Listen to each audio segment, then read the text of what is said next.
The fullness of the moon never reaches the glint of this ghastly, leering eyeball. Gnarled knuckles gouge the ground, and a dirty monstrosity looms in the shadows of our darkest fears, waiting. Who was it that possessed the sheer, perverse audacity to look at this and imagine this? It is, of course, the world-famous Fremont Troll, a colossus of engineering and vision and quirky, twisted madness. I just wonder what the real meaning behind it is. It's so cool to see all the different details that actually happen with the hair and the fly. It was really cool. It's different, but that's what it's all about. It is not beautiful art, it is grotesque. So grotesque, in fact, that in a grim, creepy way, it is beautiful. This is the next generation of designers and builders. And it came from the mind of this man. Steve Badanes is a builder and an architect and a teacher at the UW. When we caught up to him, he was helping build a shade structure for a child care center in the Central District.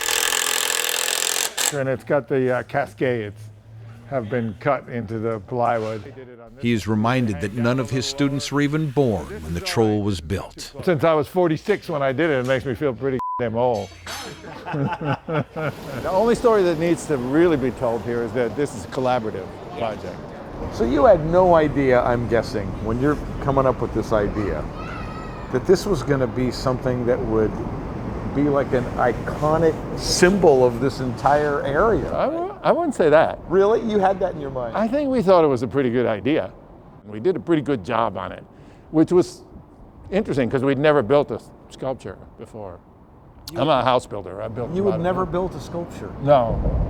What? The Fremont Arts Committee sponsored a contest in 1989. Steve Badanes had the idea, and along with two of his students, Will Martin and Ross Whitehead, and his girlfriend, artist Donna Walter, they went to work. They built this model of a stringy-haired behemoth. It's kept at Mohi, complete with a shiny eye and a hand atop a soon-to-be devoured Volkswagen.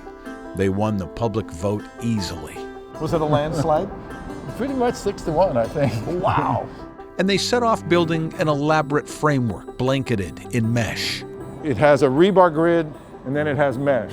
And where there's a compound curve, it's chicken wire, many layers. And that's where all the volunteers came in, where they helped to plaster it.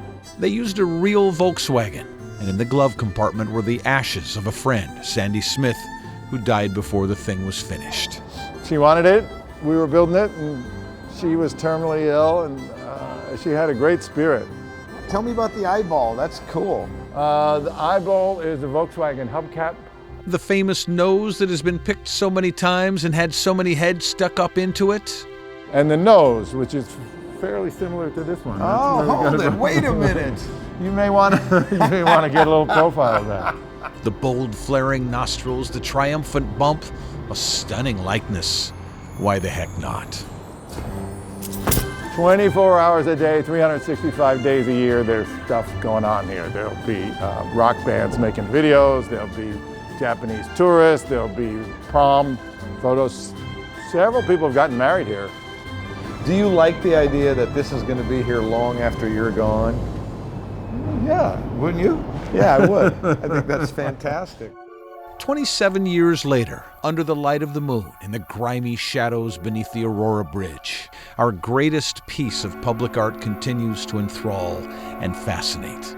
We can't take our eyes off it because it is so unusual, so strange, so very, very Seattle. Well, I have to tell you, man, you did good when you built that thing. You're my hero.